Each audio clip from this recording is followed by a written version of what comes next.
Guys আপনাদেরকে অনেক ধন্যবাদ। আপনারা টোটাল 500 জন আমার চ্যানেলটা সাবস্ক্রাইব করছেন। সো নাও আমার চ্যানেলটা 500 জনের একটা ফ্যামিলি হয়ে গেছে। আপনাদেরকে অসংখ্য ধন্যবাদ আপনারা আমার চ্যানেলে থাকার জন্য, সাবস্ক্রাইব করার জন্য।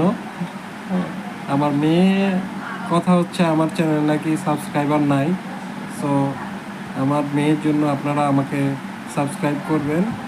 আমি অবশ্যই আপনাদের জন্য ভালো ভালো ভিডিও নিয়ে আসবো। হ্যাঁ বলো। হ্যাঁ, আমার নাজিফার আমার চেয়ে একটু সাবস্ক্রাইবার বেশি। হ্যাঁ, বেশি হয়ে গেছে, সেটা তো আমি স্বীকার করলাম। তো নাজিফাকেও সাবস্ক্রাইব করবেন আপনারা, নাজিফার চ্যানেলটা। হ্যাঁ, নাজিফাকে অনেকজন করছে। হ্যাঁ, নাজিফাকে অনেক ভালোবাসে সবাই। হ্যাঁ, ধন্যবাদ সবাইকে।